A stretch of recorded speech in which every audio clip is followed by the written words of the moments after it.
Welcome to the deep dive. Today, we're taking a look at a single source you brought us. It's an interview transcript, right? Covers daily life, preferences, that kind of thing. Yeah, exactly. It's like a little window into someone's world. You get the routines, the small things they care about. Right. And our mission here, I suppose, is to dig a bit deeper than just, reading it out.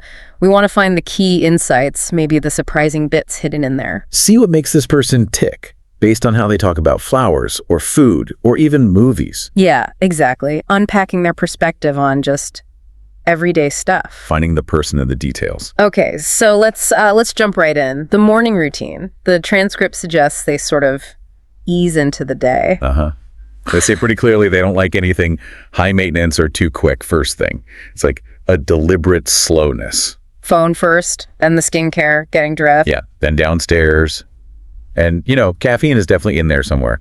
Coffee, tea, matcha, whatever it is. But this wasn't always how they operated, was it? They mentioned something about that. Well, absolutely. As a kid, no routine, just whatever was the word they used.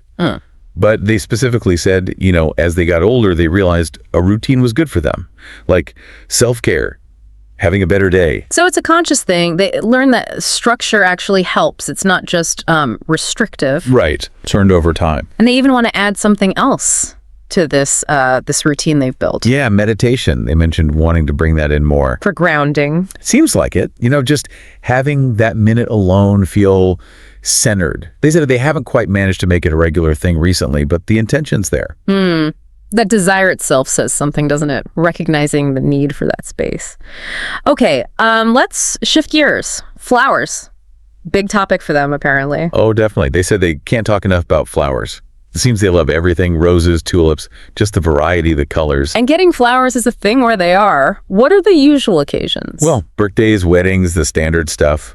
But they also mentioned friends giving flowers to each other. Oh, that's nice. Yeah, like for a birthday or just as a thank you, just because I thought that was quite lovely, actually. It really is. Okay, but here's something that jumped out at me. You'd think maybe roses or something common, but the flower they really want. Sunflowers. Right. Sunflowers. And this is where it gets interesting. It's not just, I like sunflowers. It's tied to being a kid.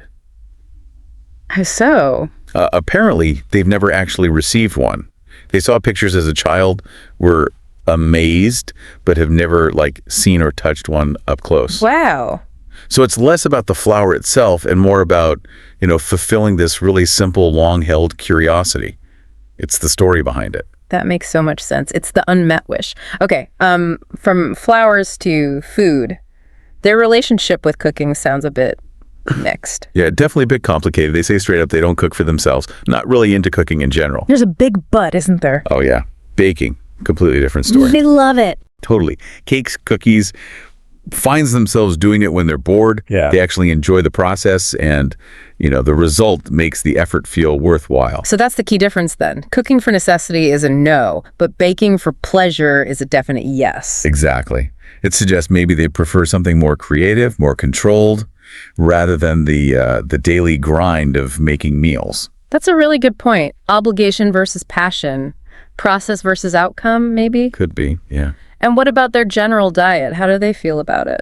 Pretty honest, actually. They admitted they don't think it's very healthy, tend to eat whatever is available. Relatable, unfortunately. Yeah. And they're aware, they see health issues in others, notice their metabolism changing. They try to be mindful, but ultimately they described it as just not that great. That gap between knowing and doing. Yeah, we all know that one. So if they don't really cook and the diet isn't ideal, how often are they ordering in? About 2, maybe 3 times a week. Otherwise, they actually prefer homemade food. Okay, so ordering is more out of necessity, like when there's nothing ready. Seems like it. And it's usually fast food through apps when they do order. But wait, if they prefer homemade but don't cook, where's the homemade coming from usually? Good question. And that leads to that specific story in the transcript, doesn't it? The time they did cook? Right. When their mom was away last year. Exactly. Mom usually cooks, but she was gone, so they had to step up. And the dish was pasta arrabbiata. Which, for someone who avoids cooking, learning anything is kind of a big deal. But why arrabbiata specifically? And here's another interesting layer, right? Family dynamics. Apparently, their dad only eats pasta arrabbiata, or at least that's his strong preference. No way. So they learned it basically because dad wouldn't eat anything else. Sounds like it. Necessity driven by a parent's very specific taste. That's fascinating. Not cooking for yourself, but learning for family. How'd they figure it out? Did mom leave instructions? Nope. Learned online, just looked at random websites, got a bit of help from a cousin, Resourceful. and what they liked. It was quick. They made a point of saying they hate spending hours cooking, and they thought their result was delicious. Nice. And interestingly, they highlighted making the sauce from scratch with organic tomatoes, not using a canned sauce. They enjoyed that part. Okay, see, that connects back to the baking insight, doesn't it? Appreciating a specific quality outcome, even if it's a task they usually avoid, doing it properly, efficiently. Yeah, I think so too. And thinking about learning, they talked about kids learning to cook. Yeah, they're definitely in favor of kids learning it growing up.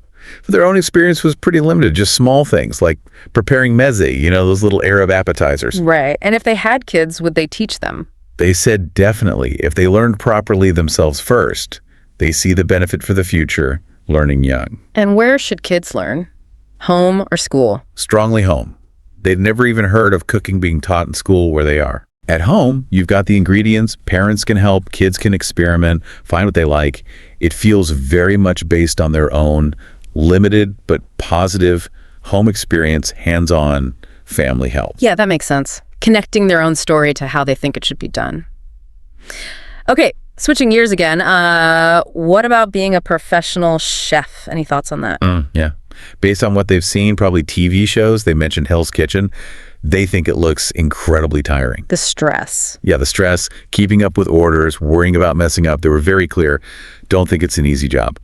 Big contrast to the controlled fun of baking at home. Right. High pressure is a definite turnoff. What about celebrity chefs? Do they have much influence? They think the influence is great, actually, because of the personal touch they bring. Like Gordon Ramsay? Exactly the example they used, his filet mignon. They said, okay, maybe you can't replicate it perfectly, but seeing him do it makes people very intrigued to try the dish.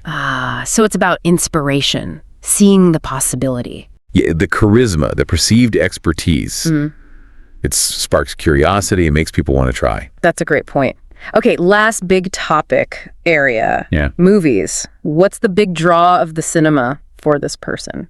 It's mostly about the experience. Seeing it right when it comes out, the big screen, obviously. Bigger than at home. Yeah. And the quality. They specifically mentioned IMAX, the sound system being really nice.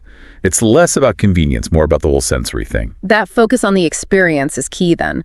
And watching alone versus with company, does it make a difference? Oh, huge difference. And it totally depends on the movie genre. How so? Well, for indie films, they prefer going alone. Feels like maybe not everyone would get them. Oh, you know. yeah. Okay. But psychological thrillers, and especially horror, absolutely needs company. They said they get really scared, cannot watch horror alone. Having someone there is just better, much better. So that ties back to personality again, right? Needing that shared experience or comfort for intense stuff like fear, but happy to appreciate something niche on their own. Exactly. It's a perfect little example of how a simple preference shows something deeper about navigating different situations. Okay, so let's try and wrap this up.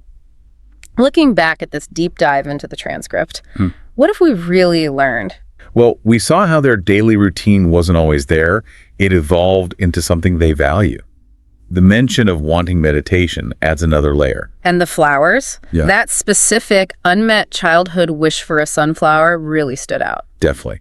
Then the whole cooking versus baking thing, obligation versus passion, and how that connects to why being a professional chef seems so unappealingly stressful to them. Right, and we got that great little story about learning pasta arrabbiata purely out of family necessity for their dad. Yeah, contrasting with generally avoiding cooking, and their firm belief that cooking skills are best learned young at home. And finally, the movie's how the cinema experience itself matters, and how the genre totally dictates whether they need someone with them, especially for horror. So if you connect all these different threads, it really shows how asking about seemingly simple everyday things, food, routines, movies, can actually tell you a lot. Yeah, it reveals personal history, how values change, what someone hopes for, even their little quirks. It's the story behind the answers. Which leads us to a question maybe for you listening. Thinking about your own life, your own preferences, what's one specific detail, maybe something a bit quirky or unexpected about you, that you feel really captures a unique part of who you are? Something to think about.